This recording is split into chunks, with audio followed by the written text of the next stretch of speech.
நம்மளோட வேதாகமத்தை சகரியாவின் புஸ்தகம் சகரியா 10வது அதிகாரம் 1வது வசனம்.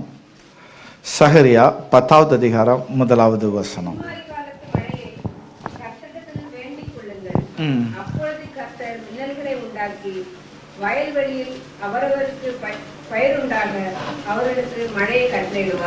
ஆமென். வாசித்த வசனத்தை தேவன் தாமே ஆசீர்வதிப்பாராக. நாம் யாரும் தலைகளை தாழ்த்தி நம்ம ஜெபிப்போம். ஜெபித்து நம்மளுடைய செய்திக்குள்ளாக கடந்து செல்வோம். நம்மளுடைய ஜெபத்தை ஜோஷ்னி அவர்கள் எடுப்பார்கள்.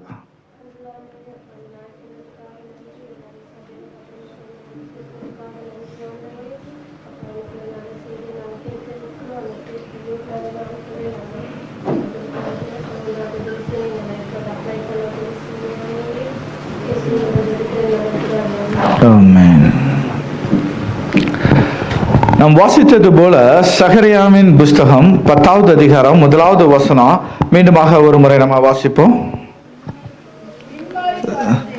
பின்மாறி காலத்து மழையை கர்த்தர் இடத்தில் வேண்டிக் கொள்ளுங்கள். என்ன சொல்றாங்க? நீங்க கர்த்தர் இடத்துல என்ன செய்யணுமா? வேண்டிக் கொள்ளணும். எதற்காக வேண்டிக் கொள்ள வேண்டும் அப்படின்னு சொன்னா, பின்மாரிக்காக நீங்க வேண்டிக் கொள்ளணும். எதற்காக வேண்டிக் கொள்ளணும்? பின்மாரி காலத்து மழைக்காக வேண்டிக் கொள்ளுங்கள். ஆமென். ஹல்லேலூயா. அப்போ அந்த வசனம் அதை தொடர்ந்து நீங்க பாக்குறீங்க அப்படின்னு சொன்னா, அப்பொழுது எப்பொழுது வேண்டிக் கொள்ளும் பொழுது. ஓகே, கர்த்தர் மின்னல்களை உண்டாக்கி, உங்களுக்கு அவுட்புட் மட்டும்தான் தெரியுது, ஆனா அதுக்குண்டான செய்கைகள் எப்படி செய்யறாராம்? கர்த்தர் மின்னல்களை உண்டாக்கி வயல்வெளிகளை அவரவருக்கு பயிர் உண்டாக அவர்களுக்கு மழையை கட்டளையிடுகிறார். அப்படின்னா என்ன அர்த்தம்? தேவன் 6 மாத காலமா உங்களை என்ன செஞ்சிட்டாரு? வழி நடத்தி வந்த தேவன் 7வது மாதத்துக்குள்ளாக நீங்க செல்கிறதுக்கு முன்பதாக உங்களுக்கு கொடுக்கப்படுகிற வார்த்தை என்ன அப்படின்னா, பின்மாரிக்காக நீங்க என்ன செய்யணும்? முதலாவதாக வேண்டிக் கொள்ளணும். ஹல்லேலூயா. பின்மாரிக்காக நீங்க என்ன செய்யப்பட வேண்டும்? வேண்டிக் கொள்ளணும். ஆனா அந்த வசனத்தை வாசிக்கும் பொழுது இன்னும் ஒரு காரியம் நமக்கு தெரிகிறது. நான் வேண்டிக் கொண்டேன்னா தேவன் எனக்கு தருவார். ஹல்லேலூயா. ஹல்லேலூயா. எத்தனை பேர் விசுவாசிக்கிறீங்க? நான் வேண்டிக் கொண்டேன்னா தேவன் எனக்கு தருவார். அதனால தான் அதை தொடர்ந்து வசனம் சொல்லுது, அப்பொழுது கர்த்தர் என்ன செய்றாரா? அவரவருக்கு பயிர் உண்டாக என்ன செய்றாரா? மழையை கட்டளையிடுகிறார். அப்ப நான் வேண்டினேன் அப்படின்னு சொன்னா தேவன் எனக்கு என்ன செய்வாரா? தருவார். ஹல்லேலூயா. 2 காரியங்கள் தேவன் இன்னைக்கு சொல்றாரு. இந்த 6 மாத காலம் உங்களை நான் வழி நடத்தி வந்தேன் அல்லவா? இப்ப 7வது மாதத்துக்குள்ளாக நீங்க அடியெடுத்து வைக்க போற உங்களுக்கு நான் சொல்கிறேன், எதை நீங்கள் வேண்டிக் கொள்கிறீர்கள் அதை நான் உங்களுக்கு தருவேன். ஹல்லேலூயா. முக்கியமாக பின்மாரிக்காக வேண்டிக் கொள்ளுங்கள் அப்படிங்கிறார். ஆவியா நம்ம சொல்லக்கூடிய காரியம் என்னன்னா, பின்மாரிக்காக நீங்க என்ன செய்யுங்க? வேண்டிக் கொள்ளுங்க. வேண்டிக் கொள்ளும் பொழுது ஒன்று, உங்களுடைய ஜெபம் நான் கேட்பேன். உங்களுடைய ஜெபத்தை நான் கேட்பேன். கேட்டு நான் பதில் கொடாதபடிக்கு இருக்கக்கூடிய தெய்வம் அல்ல. உங்களுடைய ஜெபத்திற்கு நான் என்ன செய்வேன்? பதிலை கொடுத்து ஒரு சாராருக்கு மட்டும். அப்படியா இருக்கு வசனம்? வசனம் எப்படி இருக்கு? அவரவருக்கு. அப்படின்னா என்ன அர்த்தம்?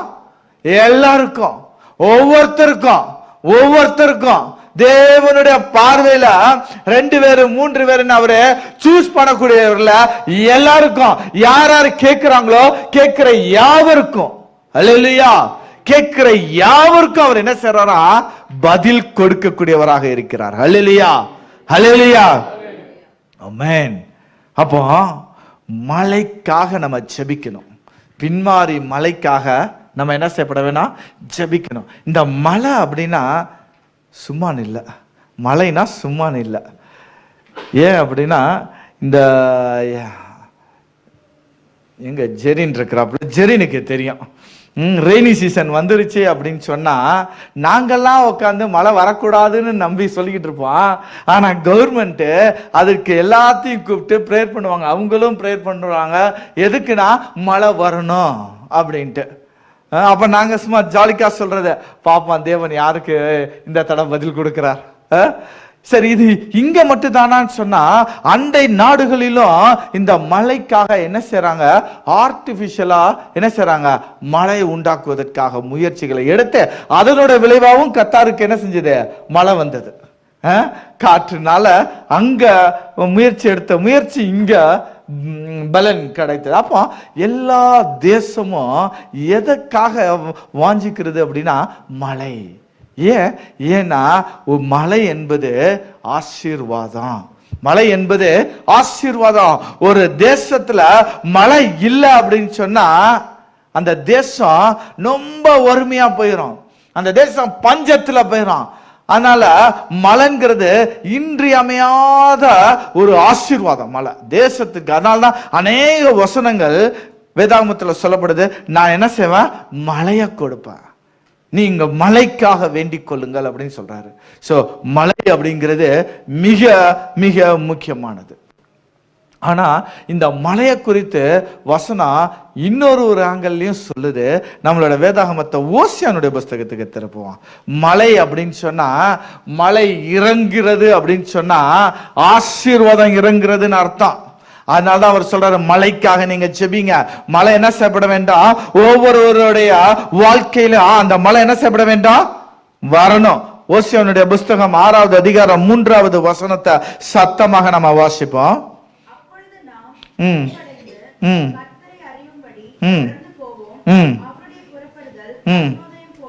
அவருடைய புறப்படுதல் அருணோதயம் போலவும் ஆயத்தமா இருக்கிறது. அவர் எப்படி வருகிறாரா, அவர் மலையை போலவும் பூமியின் மேல் பெய்யும் முன்மாறி பின்மாரியை போலவும் நம்மிடத்தில் வருவார். ஹல்லேலூயா, ஹல்லேலூயா. அப்போ மழைக்காக நீங்க வேண்டுதல் செய்யுங்க, ஜெபிங்க அப்படின்னு சொன்னா இந்த மழை இறங்குவது எதற்கு அடையாளமாக ஓசியா 6வது அதிகாரம் 3வது வசனம் சொல்லுது, மழை இறங்குவது போல தேவனுடைய பிரசன்னம் என்ன செய்யுமா, இறங்குமா, தேவனுடைய ஆசீர்வாதம் இறங்குமா. தேவன் இறங்குவதற்கு அடையாளம் மழை. ஹல்லேலூயா, அடையாளம் மழை. அப்போ மழைக்காக ஜெபிங்க அப்படின்னு சொன்னா இன்னொரு அங்கல என்ன செய்யலாம், தேவனுடைய பிரசன்னம் இறங்குவதற்காக, ஆசீர்வாதம் இறங்குவதற்காக ஜெபிங்கள்னு அர்த்தம். ஹல்லேலூயா. அப்போ மழை எதற்கு அடையாளப்படுத்தப்படுகிறது, தேவன் இறங்குவதற்கு அடையாளப்படுத்தப்படுகிறது. ஹல்லேலூயா, தேவன் இறங்குவதற்கு அடையாளப்படுத்த. இந்த மழை பிரதர் சொன்னது போல நல்லவங்களுக்கும் கெட்டவங்களுக்கும் இது என்ன செய்யாதா, பார்ஷாலிட்டி பார்க்காது. இவங்களுக்கு மட்டும்தான் நான் பெய்வேன், இவங்களுக்கு மட்டும்தான் பெய்வேன்னு சொல்லி என்ன செய்யப்படாது, பார்ஷாலிட்டி பார்க்காது, எல்லோருக்கும் பெய்யும் அப்படின்னு தான் யாக்கோபு 1:17 சொல்லப்படுது. யாக்கோபு 1:17 நம்ம திருப்புவோம். யாக்கோபு 1:17, நன்மையான எந்த ஈவும் பூரணமான எந்த வரமும் நிறுத்துவோம். இங்க நன்மையான எந்த ஈவும் பூரணமான எந்த வரமும் எங்க இருந்து வருதான், பரத்திலிருந்து வருது. அப்ப பரத்திலிருந்து நன்மையும் பூரணமும் வருது அப்படின்னு சொன்னா மழை எங்க இருந்து வருது, மழை எங்க இருந்து வருது, பரத்திலிருந்து வருது. அப்போ மழை நன்மையானது, மழை நன்மையானது, மழை பூரணமானது. தொடர்ந்து வாசிங்க. இறங்கி வருகிறது,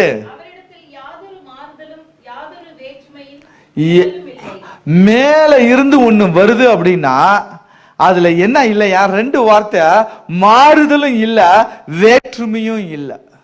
அப்போ மேல இருந்து வர்றது ஆசீர்வாதம். அது பார்ஷாலிட்டி பார்க்காது, அது பார்ஷாலிட்டி பார்க்காது.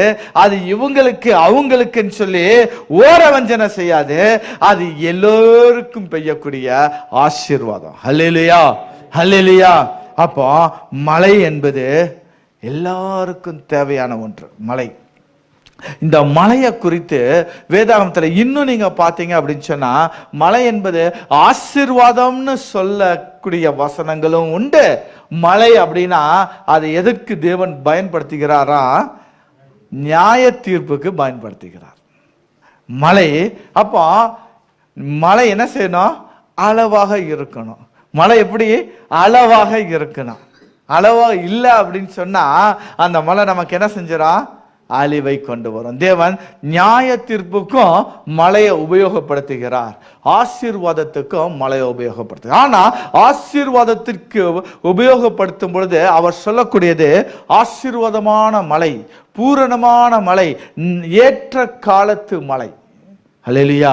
ஒரு 3 வகையாக அவர் என்ன செய்கிறார்? மழையை பிரிக்கிறார். அப்போ ஏற்ற காலத்து மழை அப்படின்னா என்ன அர்த்தம்? எனக்கு எப்ப தேவையோ அப்ப என்ன செய்யணும்? மழை வரணும் அப்படின்னா. இந்த விவசாயிகள்லாம் பார்த்தீங்க அப்படின்னு சொன்னா ஃபுல்லா எல்லாமே அறுவடை சமயத்துல நல்ல மழை பெஞ்சு எல்லாத்தையும் அடிச்சுட்டு போயிட்டா அது அவங்களுக்கு பிரோஜனம் இருக்குமா? இருக்காது. அப்ப எந்த பருவத்துல மழை வரணுமோ அந்த பருவத்துல மழை வரணும். ஹல்லேலூயா, ஹல்லேலூயா. அப்போ மழை என்பது ஆசீர்வாதமான காரியத்துக்கு வேதாகமம் ஒப்பிடுவது. அதே மாதிரி மழை என்பது நியாய தீர்ப்புக்கும் ஒப்பிடப்படுகிறது. அதுதான் நோவாவுடைய காலம். நோவாவுடைய காலத்துல தேவன் நியாய தீர்ப்புக்காக எதை உபயோகப்படுத்தினார்? மழையை தான் உபயோகப்படுத்தினார். மழை அப்படிங்கிறது சாதாரண காரியம் இல்லை. நீங்க ஆதியாகமத்துல வாசித்தீங்க அப்படின்னு சொன்னா, ஆதியாகமம் 2வது அதிகாரத்துல திருப்பினீங்க அப்படின்னு சொன்னா அங்க ஒரு வசனத்தை நீங்க பார்க்க முடியும். தேவன் என்ன செய்யணும்? மழை இன்னும் பூமிக்கு வரல, அதனால நான் இன்னும் என்ன செய்யல? செடி கொடிகளையும் மனுஷனையும் உண்டாக்கல அப்படின்னு சொல்லி. எங்க இருக்குது? 2வது அதிகாரம் 5வது வசனம் வாசிங்க. நிலத்தினுடைய சகலவித செடிகளும் பூமியின் மேல் இன்னும் உண்டாகவில்லை, நிலத்தினுடைய சகலவித பூண்டுகளும் முளைக்கவில்லை, இன்னும் முளைக்கல. தேவனாய கர்த்தர் இப்பதான் ரீசன் சொல்றாங்க. ஏன் முளைக்கல அப்படின்னா ரீசன் சொல்றாரு. ஏனெனில் கர்த்தரா தேவனாகிய கர்த்தர் பூமியின் மேல் இன்னும் மழையை பெய்ய பண்ணவில்லை. அப்புறம் நிலத்தை பண்படுத்த மனுஷனும் இருந்தது இல்லை. அப்போ மனுஷனை உண்டாக்குறதுக்கு முன்பதாக அவருக்கு என்ன தேவைப்படுது? ஒரு மழை தேவைப்படுது. அல்லேலூயா. அது கொற்ற மழையாவும் இருக்கலாம். இன்னொரு வகையான மழை, அந்த காலத்துல அவங்க பார்த்த மழை என்ன மழையா? மூடு பனி. என்ன செஞ்சதா? மூடு பனி. இந்த மூடு பனி தான் என்ன செஞ்சதா?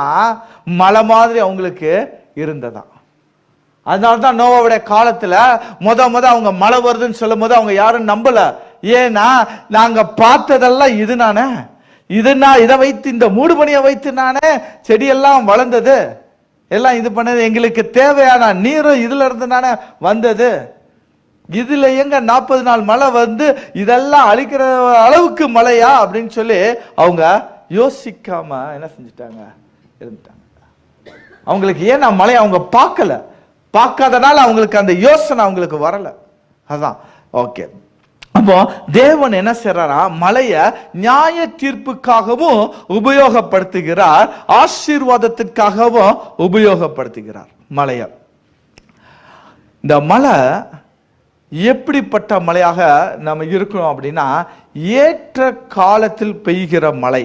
வாசிப்போம். உபாகமம் புஸ்தகம் 11வது அதிகாரம் 14வது வசனம். மழை ஏற்ற காலத்து. இன்னொருவர்கள் யாராவது லேவி 26:3-4 எடுத்து வைத்துக் கொள்ளுங்கள். முதலாவதாக உபாகமம் 11:14.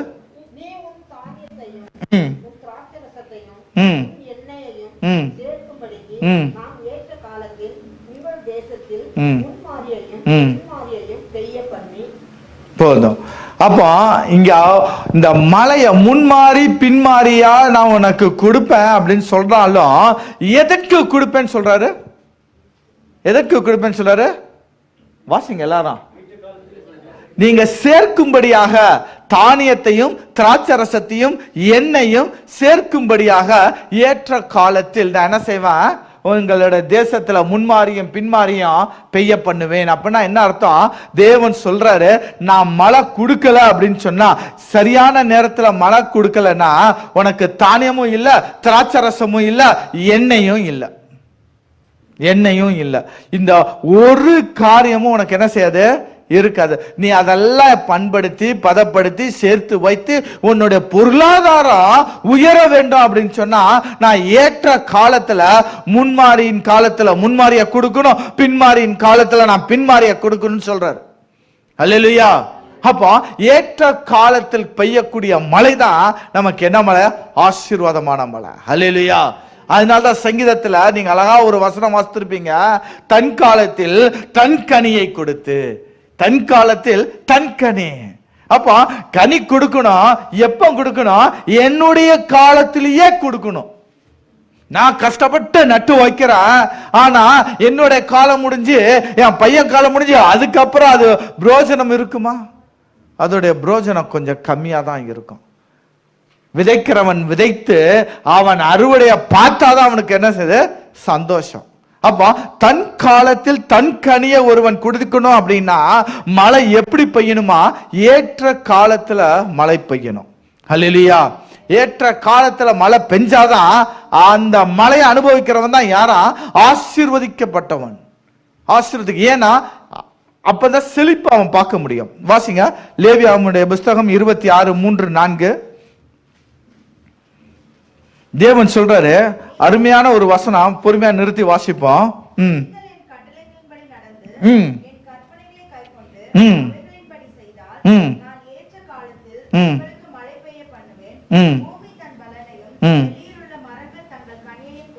ஆமென். நாளோட நிறுத்துவோம்.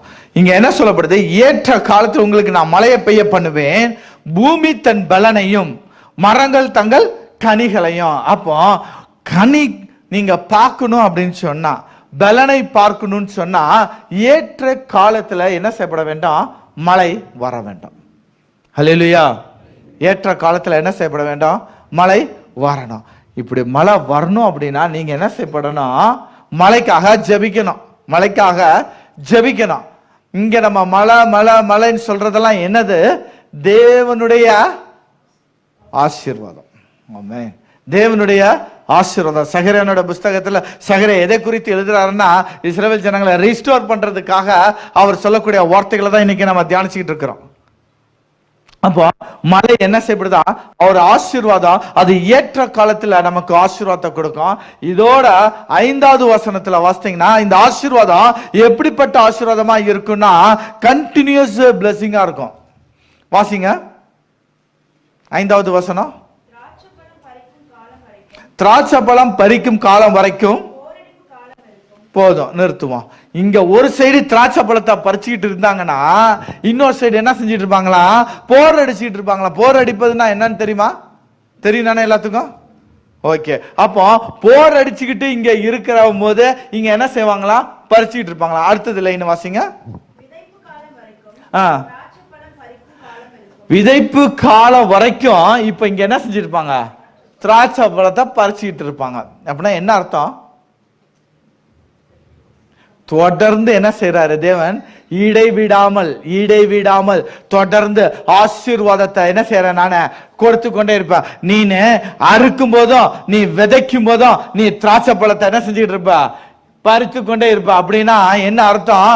உனக்கு 1 by 1 பிளஸிங் என்ன செஞ்சுட்டு இருக்கான்? வந்து கொண்டே இருக்கும். தொடர்ந்து வந்து கொண்டே இருக்கும். அது தடைபடாது, அது நிக்காது, அது லிமிட்டட் அல்லன்னு சொல்றாரு. ஹல்லேலூயா. ஹல்லேலூயா. அதுக்கப்புறம் தொடர்ந்து நீங்க வாசித்தீங்க அப்படின்னு சொன்னா வசனம் என்ன சொல்லுது?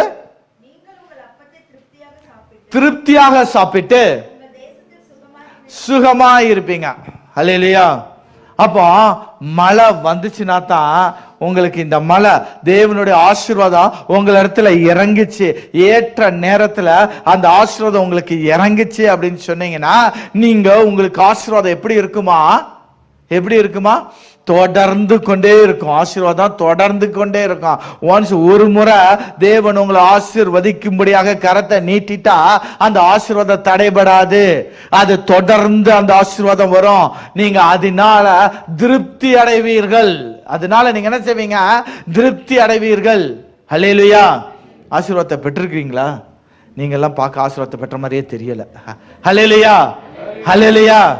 வாயினால அறிக்கைட்டுங்க, அந்த வசனம் உங்களுக்குள்ளாக கனி கொடுக்கும். ஹல்லேலூயா.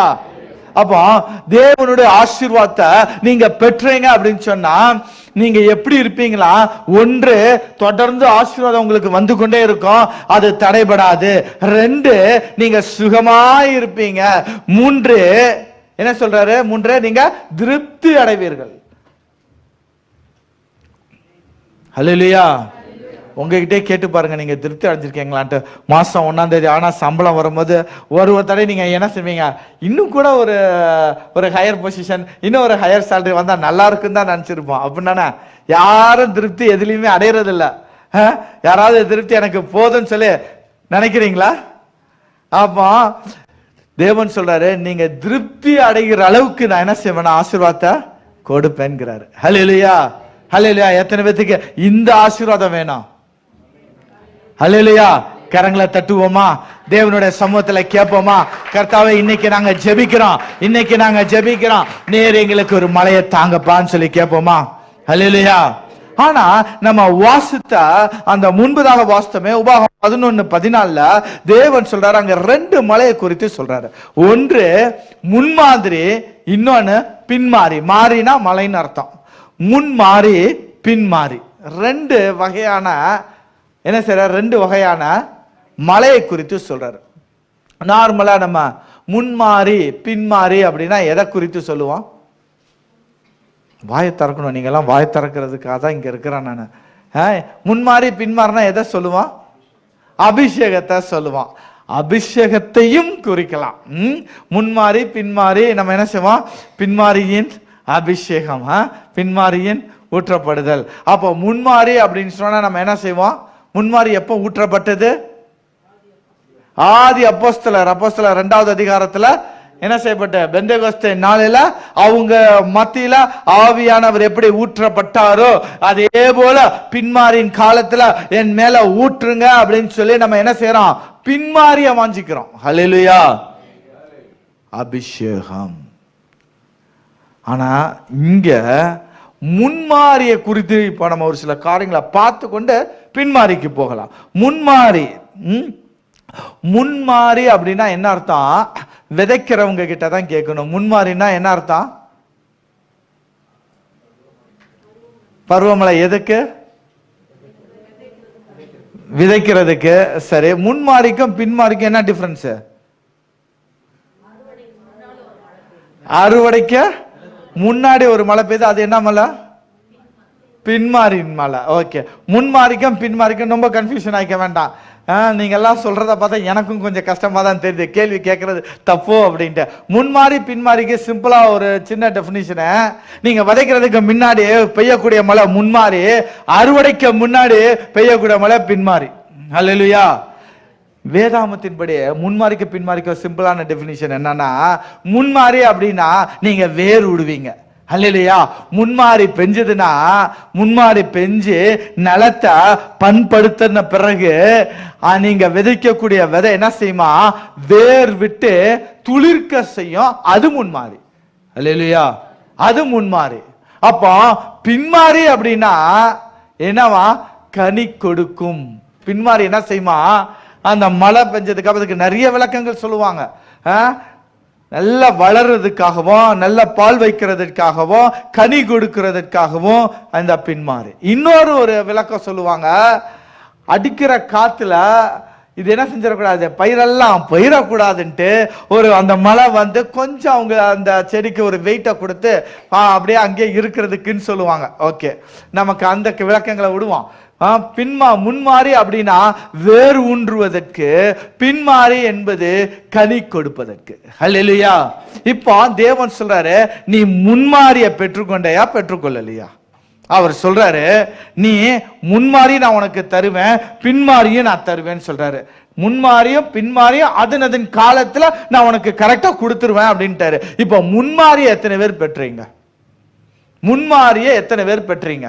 முன்மாரி அப்படின்னு சொன்னா நீங்க என்ன செய்யப்பட வேண்டும் அப்படின்னா, இந்த முன்மாரி இந்த விதையை நீங்க விதைச்ச உடனே அது என்ன செய்யும் அப்படின்னா, பண்படுத்தப்பட்ட நிலத்துல விதையை போட்ட உடனே நம்ம அதெல்லாம் விடுங்க, செடி எடுத்துவோம். செடி ஒன்று சின்ன செடியை நட்டு வச்சோன்னா ஒரு உயிர் தண்ணின்னு கொடுக்குறீங்கல்ல, இது பெருசா வந்துச்சுன்னா முன்மாரின்னு நினச்சிக்கோங்க. அவ்வளவுதான். அது பெருசா வந்தா முன்மாரி. இப்போ இந்த முன்மாரி பெஞ்சிருச்சுன்னா இந்த விதை என்ன செய்யப்படும்? கீழே கொஞ்சம் வேர் விட்ட பிறகு அது என்ன செய்யும், மேல துளிர் விட ஆரம்பிக்கும். ஹல்லேலூயா, ஹல்லேலூயா. தேவன் சொல்றாரு, முன்மாறிய நீ பெற்றியா? முன்மாறிய நீங்க பெற்றீங்களா? எத்தனை பேர் முன்மாறிய பெற்றீங்க? எத்தனை பேர் முன்மாறிய பெற்ற முன்மாறிக்குள்ள இருக்கிறீங்க?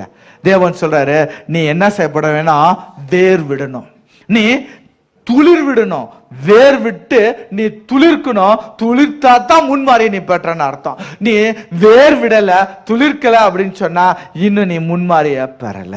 அப்போ சபைகள் இல்ல முன்மாறிய எல்லாரும் பெற்றிருப்பாங்களா அப்படின்னு கேட்டா எல்லாரும் பெற்றிருக்க மாட்டாங்க முன்மாறிய. புதுசா ஒருத்தன் வந்தானா அவனுக்கு முன்மாதிரி தேவை. புதுசா வந்தானா அவனுக்கு முன்மாதிரி தேவை.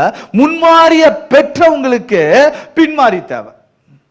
எத்தனை பேத்துக்கு புரியுது இப்போ? ஹல்லேலூயா.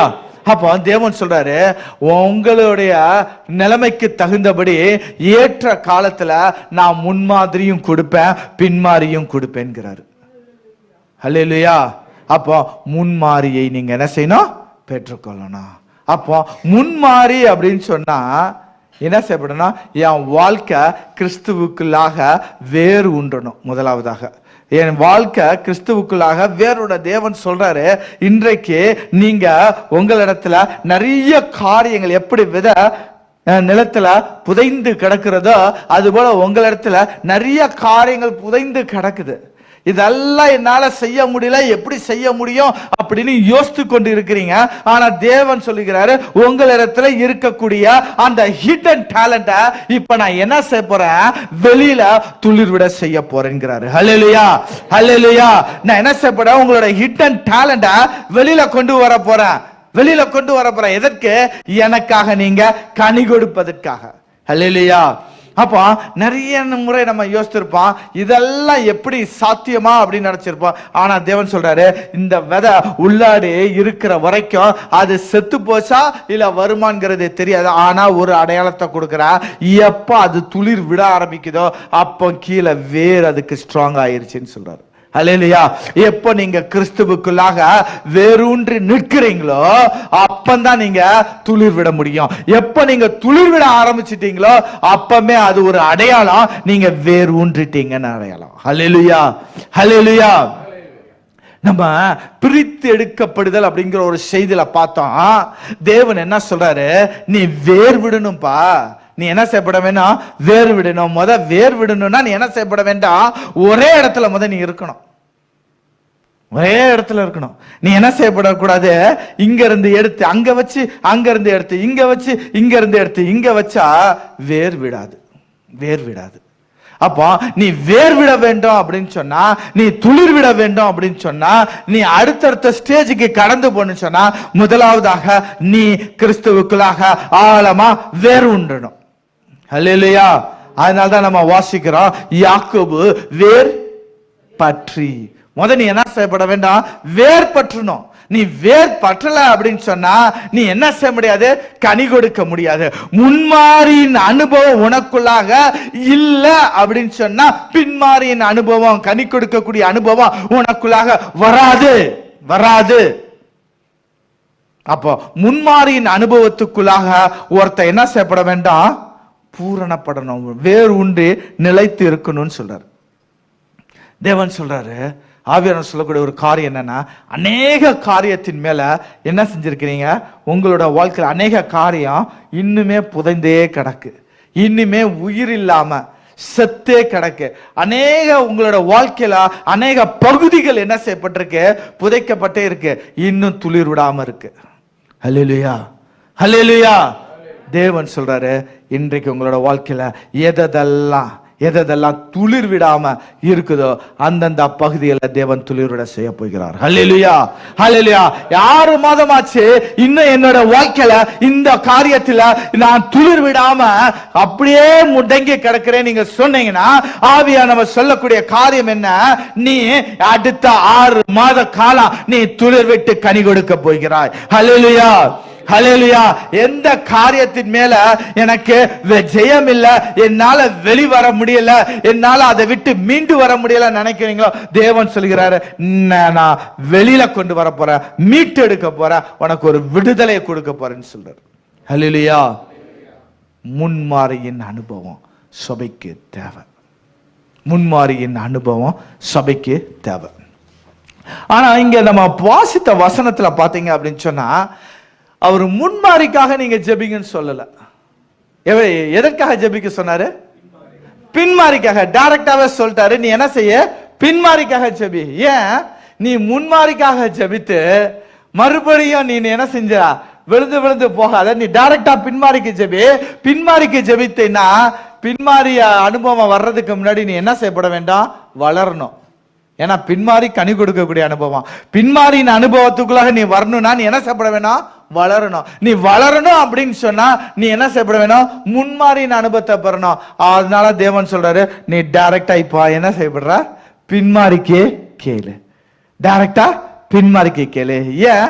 ஏன்னா நீ விழுந்து விழுந்து எந்திரிச்ச நபர். நீ விழுந்து விழுந்து எந்திரிச்ச நபர். இஸ்ரவேல் ஜனங்களும் யூதா ஜனங்களும் தேவனுடைய சமூகத்துல இருந்து விழுந்து விழுந்து எந்திரிச்சனால தான் அவர் அவங்களுக்கு முன்மாறிய வேண்டாம், நீ டைரக்டா பின்மாரியை கேளுன்னு சொன்னார். ஏன்னா உனக்கு எல்லாம் தெரியும், உனக்கு எல்லாம் தெரியும், தெரிந்திருந்து நீ என்ன மறுதலித்து போனாய். அப்போ ஆவியானவர் சபைக்கு சொல்லக்கூடிய காரியம் என்னன்னா, நான் இயேசுவை பற்றி அறிந்திருக்கிறேன், சத்தியத்தை பத்தி தெரிந்திருக்கிறேன், ஆனாலும் நான் விழுந்து விழுந்து விழுந்து விழுந்து எழுந்திருக்கிறேன் அப்படின்னு சொன்னா ஆவியானவர் சொல்றாரு, நீ உனக்கு முன்மாறி வேண்டாம், பின்மாறிய கேளு. ஏன்னா நீ வேறு உண்டுன, ஆனா உன்னால துளிர்க்க முடியல, கனி கொடுக்க முடியல. மரம் நல்லா வளர்ந்துருக்கு, நல்ல இலைகள்லாம் இருக்கு, ஆனா தேவன் பார்க்கும் பொழுது அந்த மரத்துல கனிதான் பா இல்ல. தேவன் என்ன தேடுறாரு? மரத்துல கனியை தேடுறாரு, கனியை தேடுறாரு. நீ நல்லா வளர்ந்திருக்க, நீ துளிர் விட்டு நீ வளர்ந்திருக்க, செழிப்பா இருக்க, பச்சை பசேன்னு இருக்கிற, உலக ஆசீர்வாதங்கள் எல்லாம் இருக்குது, ஆனா உன்னிடத்துல கனியை நான் பார்க்கலையப்பா.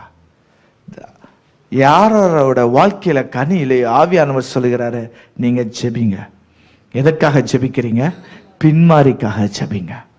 பின்மாரிக்கு நம்மளோட வாழ்க்கையில நான் எவ்வளவுதான் முயற்சி எடுத்தாலும் எனக்கு பின்மாரியின் அனுபவத்துக்குள்ளாக போக முடியலன்னு சொல்லி நம்ம அநேக முறை என்ன செஞ்சுட்டு இருப்போம்? நம்ம நாமே யோசித்திருப்போம். எத்தனை பேர் யோசித்தீங்கன்னு எனக்கு தெரியல. என்னுடைய வாழ்க்கையில நான் யோசித்திருக்கிறேன்.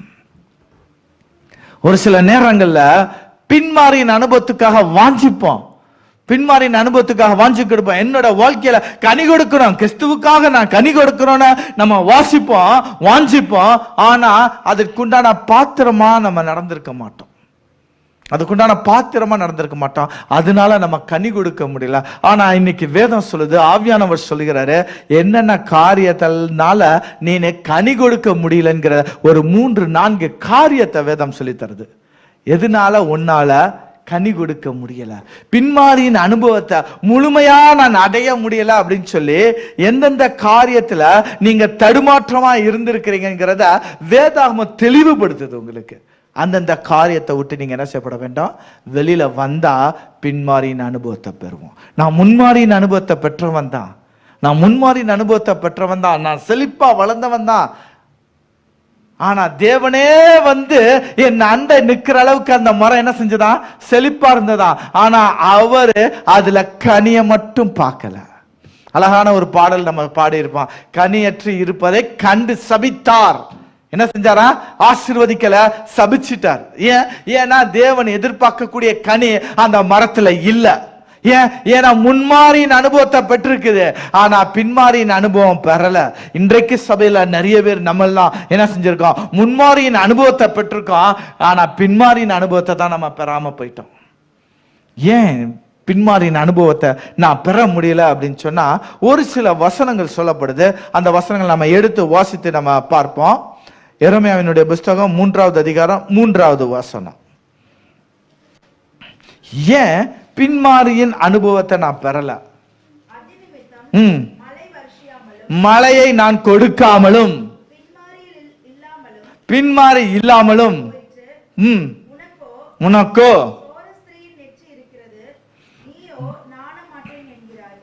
என்ன சொல்றாரு? உனக்கோ சோரஸ்திரியின் நெற்றி இருக்குது. நான் ஏன் உனக்கு பின்மாரியின் அனுபவத்தை நான் தரலன்னு தெரியுமா? ஏன் நான் பின்மாரியின் அனுபவத்தை நான் உனக்கு தரல அப்படின்னா, உன்னுடைய நெற்றில சோரஸ்திரியின் நெற்றி இருக்குது. நீ என்ன செய்யல? வெக்கப்பட மாட்டேங்கிற. நீ என்ன செய்யப்படல? வெக்கப்படல. சோர ஸ்திரீயின் நெற்றி இருப்பதினால் நான் பின்மாறிய நான் உனக்கு என்ன செய்யல? தரமாட்டேன் அப்படின்ட்டாரு. அப்போ பின்மாறிய நான் பெறணும் அப்படின்னா நான் என்ன செய்யணும்? சோர ஸ்திரீயின் நெற்றியை நான் என்ன செய்யணும்? எடுத்து போடணும் முத. அது என்ன சோரஸ்திரி? யாரு இந்த சோரஸ்திரி? ஓசியாவுடைய புஸ்தகம், எங்க பைபிள் காலேஜ் ஸ்டூடெண்ட்ஸ் ஓசியாவோட புஸ்தகம் படிச்சீங்களா? ஓசியாவை போய் யாரை போய் திருமணம் செய்ய சொல்றாரு? சோரஸ்திரியை போய் நீ என்ன செய்ய? திருமணம் செய்ய. அப்ப சோரஸ்திரி அப்படின்னு சொன்னா என்ன அர்த்தம்? விபச்சார தொழில் செய்யக்கூடியது. இங்க தேவன் சொல்லுகிறாரு 2 காரியம். உனக்கு சோரஸ்திரி நெற்றி இருக்குது. செகண்ட், உனக்கு வெக்க இல்ல. உனக்கு வெக்க இருந்துச்சுன்னா இந்த நெற்றி மாறி போகும். அப்போ நெற்றியை பாதுகாப்பதுங்கிறது மிக மிக முக்கியம். ஹல்லேலூயா, ஹல்லேலூயா. நெற்றினா என்ன அர்த்தம்? நெற்றி என்பது என்ன?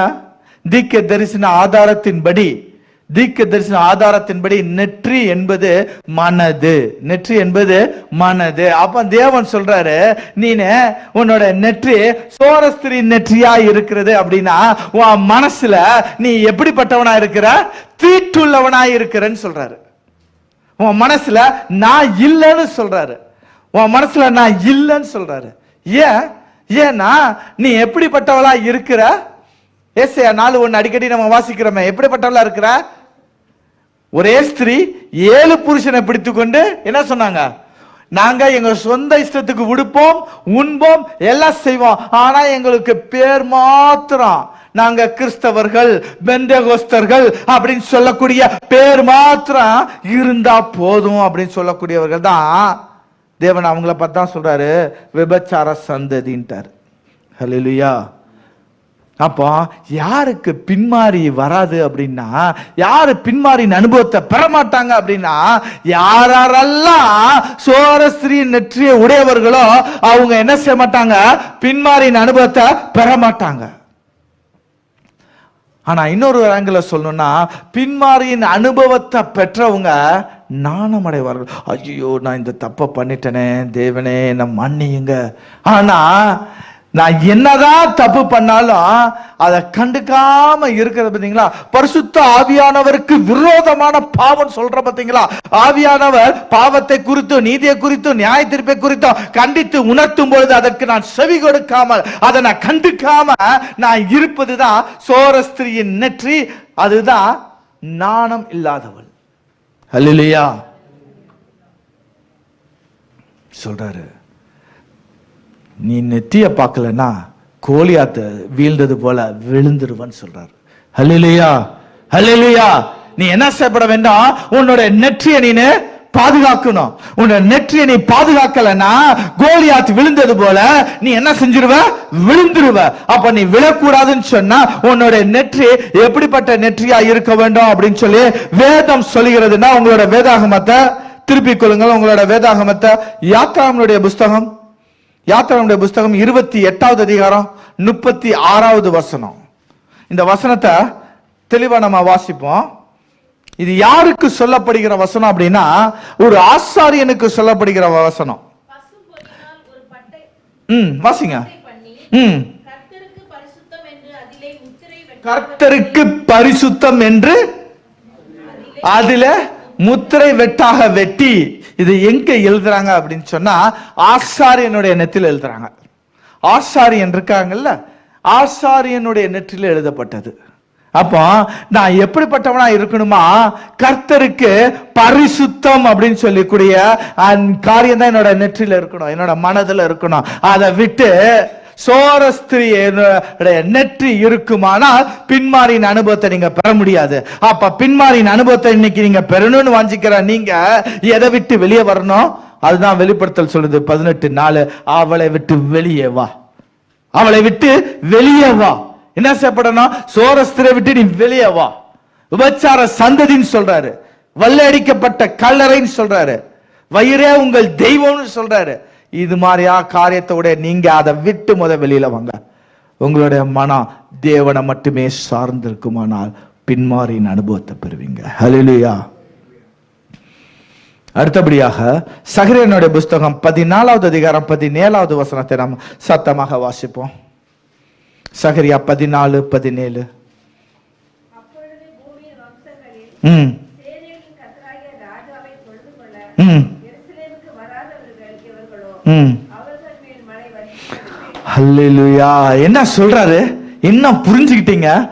யாரெல்லாம் எருசலேமுக்கு வரலையோ அவங்களுக்கு நான் என்ன செய்ய மாட்டேன், மழைய கொடுக்க மாட்டேன்ட்டாரு. என்ன, நீ எருசலேமுக்கு நீ வரணும், வரலன்னா உனக்கு மழை கிடையாது. மழைனா என்ன, ஆசீர்வாதம் கிடையாது. எருசலேம் எதற்கு அடையாளப்படுத்தி நம்ம பார்த்தோம்? சபைக்கு. அப்ப தேவன் சொல்றாரு, நீ உனக்கு ஒரு பின்மாரியின் அனுபவத்துல நீ வளரணும்னு சொன்னா நீ வரக்கூடிய இடம் எது தெரியுமா? சபை. நீ சபைக்கு வர வேண்டும். சபைக்கு வராம நீ இருப்பாயானால் நீ மலையோடைய ஆசீர்வாதத்தை பெற மாட்ட. தேவனுடைய இறங்குதலை நீ என்ன செய்ய மாட்ட, பெற்றுக்கொள்ள மாட்ட. ஒரு பின்மாரின் அனுபவத்துக்குள்ள உன்னால வளர முடியாது. அதனால தான் தேவன் என்ன செய்யறாரு, சபையை கூட்டுறாரு. ஹல்லேலூயா. சபை ஐக்கியம், அன்பு வெளிப்படும் இடம். பலமுறை நான் ஒரு வார்த்தை சொல்லியிருப்பேன், சபைங்கிறது நீதிமான்களின் விருந்துச்சாலை அல்ல. சபை என்பது நீதிமான்களின் விருந்துச்சாலை அல்ல, பாவிகளின் மருந்துச்சாலை.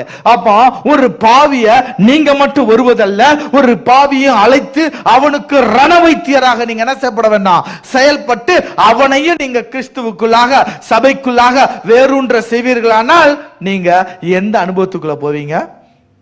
பின்மாரியின் அனுபவத்துக்குள்ள போவீங்க. அப்போ இரண்டாவதாக, ஏன் எனக்கு பின்மாறி இல்ல, சபையின் அனுபவத்துக்குள்ள நான் வரல. சபைனா என்ன அர்த்தம்? சபைனா என்ன அர்த்தம்? பிரித்து எடுக்கப்பட்டதுன்னு அர்த்தம். சபைனா என்ன அர்த்தம்? பிரித்து எடுக்கப்பட்டது. நான் கிறிஸ்துவுக்காக வேறு பிரிக்கப்பட்டவன் அர்த்தம்.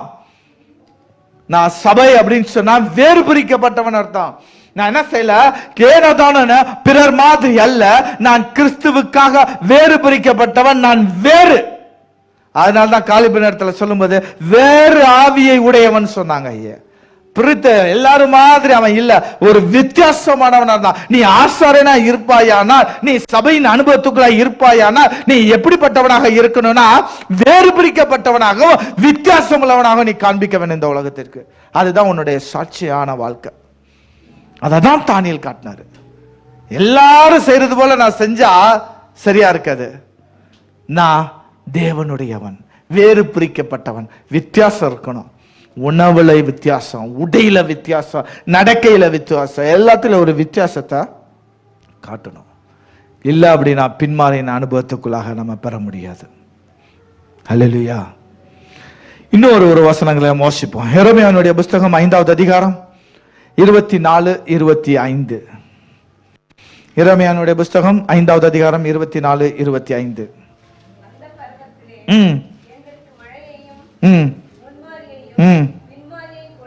கொடுத்து அறுப்புக்கு நியமித்த வாரங்களை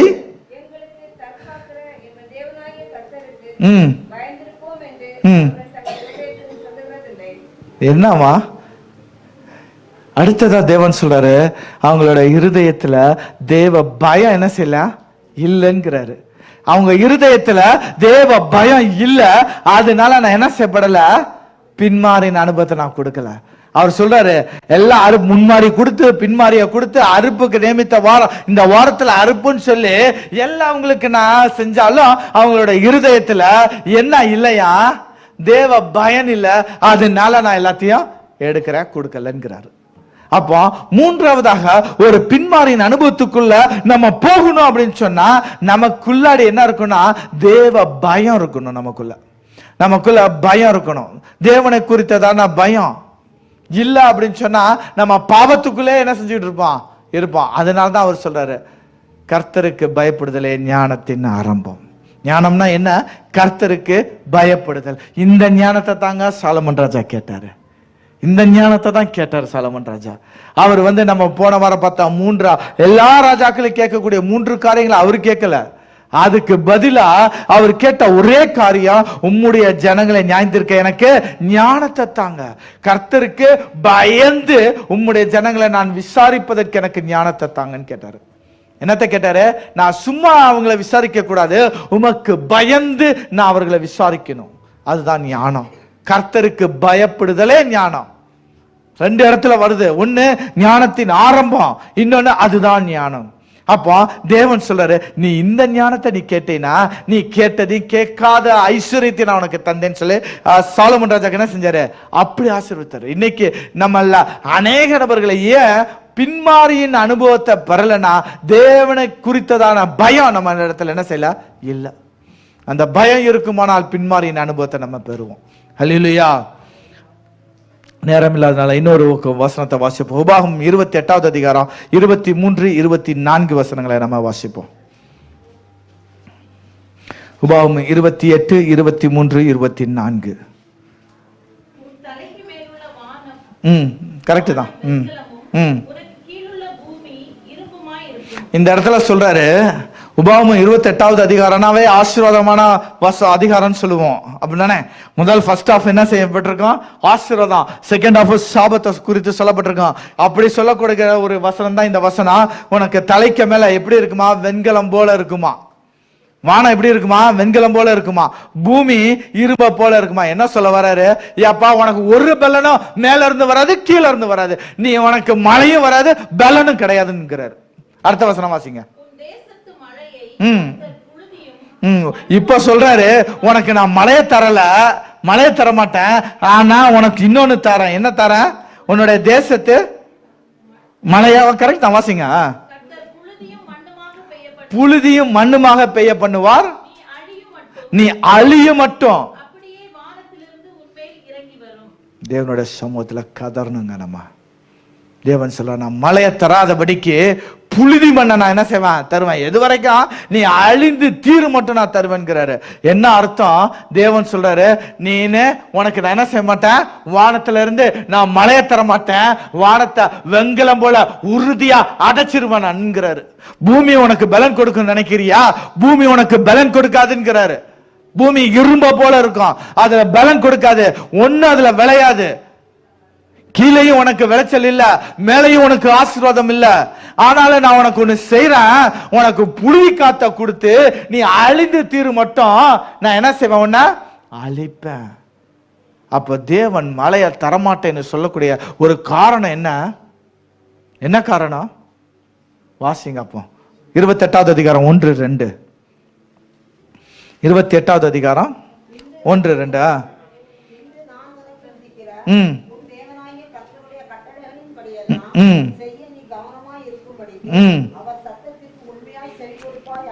அவர் சத்தத்திற்கு உண்மையாய் செவி கொடுப்பாயானால் உன்னை மேன்மையாக வைப்பார். அந்த அதை வாசிக்கும் பொழுதே, ஆசீர்வாதத்தை வாசிக்கும் பொழுதே தேவன் சொல்றாரு, நீ என்ன செய்யப்பட வேண்டாம்? என்னுடைய சத்தத்திற்கு செவி கொடுக்கணும். நீ என்னோட சத்தத்திற்கு செவி கொடுக்கணும். செவி கொடுக்கல அப்படின்னு சொன்னா உனக்கு ஆசீர்வாதம் இல்ல. நீ செவி கொடுக்க மறுத்தாயானால் உனக்கு ஆசீர்வாதம் இல்ல. நீ செவி கொடுக்கணும் அப்படிங்கிறாரு. ஆமோஸ் 4, 7, 8 வசனங்களை வாசித்தீங்கன்னா மனம் திரும்புதலுக்காக அழைக்கிறார் அவரு. நீ மனம் திரும்பு, இல்ல அப்படின்னா நான் மலையை உனக்கு என்ன செய்ய மாட்டேன்? பின்மாரியின் மலையை நான் தரமாட்டேன்னு சொல்றாரு. அப்போ தேவன் சொல்லக்கூடிய காரியங்கள் என்ன? உனக்கு பின்மாறி உனக்கு வேண்டும் அப்படின்னு சொன்னா நீ என்ன செய்யப்பட வேண்டாம்? செவி கொடுக்க வேண்டும். ஒண்ணு செவி கொடுக்க வேண்டாம். ஏதோ அதன் பலனை தராது. நான் மழையை கொடுக்கலன்னா பலன் தராது. நீ செவி கொடுக்கணும் எனக்கு. 2 சொல்றாரு, நீ பயம் இருக்கணும், தேவனை குறித்ததான பயம் இருக்கணும். 3 சொல்றாரு, உன் நெத்தியில உன் மனசுல பரிசுத்தம் இருக்கணும், சோரஸ்திரி நெத்தி இருக்க கூடாதுங்கிறாரு. 4வதாக அவர் சொல்றாரு, நீ ஆலயத்துக்கு முத போகணும். நீ ஆலயத்துல வேரூன்றி நில்லு. நீ ஆலயத்துல வேரூன்றி நில்லு. நீ ஆலயத்துல வேரூன்றி நிக்கல அப்படின்னா உன்னால கனி கொடுக்க முடியாது.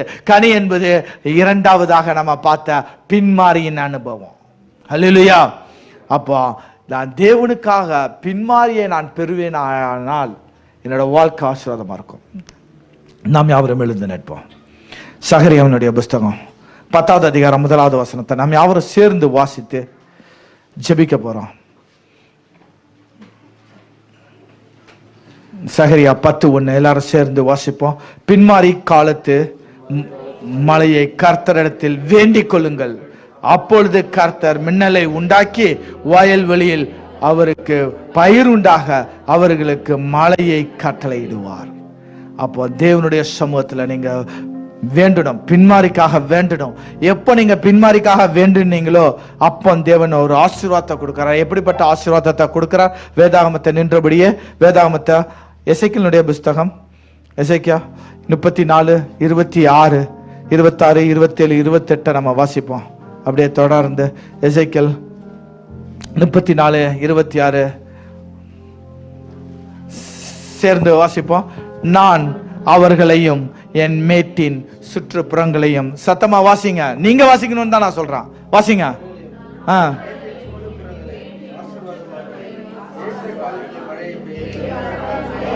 ஆசீர்வாதமான மழை என்ன செய்யுமா? பெய்யும். ஆசீர்வாதமான மழைய ஏற்ற காலத்துல உங்களுக்கு எப்ப என்ன தேவையோ அப்ப அந்த ஆசீர்வாதத்தை தேவன் என்ன செய்யறாரா கொடுக்குற. அடுத்த வசனம் வாசிங்க, 27. பூமி தன் பலனை கொடுக்கும், தேசத்தில் நீங்க சுகமாய் இருப்பீர்கள், நுகத்தின் கயிறுகளை அறுத்து, தேவன் சொல்றார்.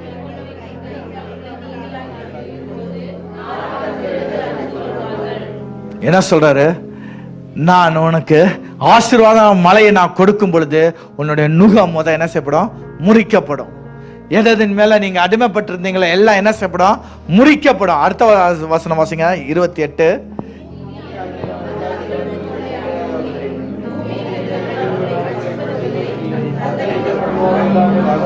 ஆமென், ஆமென்.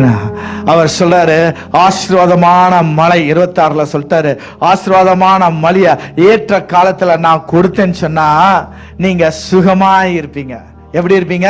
சுகமா இருப்பீங்க. ஆமென் சொல்லி அறிக்கையிடுவான், நீங்க சுகமா இருப்பீங்க. ஒருவரும் புறஜாதி உங்களை என்ன சொல்றது இல்ல, மேற்கொள்வதில்லை, கொள்ளையாடுவதில்லை. ஹல்லேலூயா. அவர் சொல்றாரு ஒருவரும் உங்களை பட்சிப்பதில்லை. உங்களுடைய நுகம் முறிக்கப்படும். நீங்க ஒரு விடுதலையான ஒரு வாழ்க்கை வாழுவீங்க. இந்த பின்மாரியின் அனுபவத்துக்குள்ளாக நீங்க என்ன செய்யப்பட வேண்டும்? வரணும். ஹல்லேலூயா.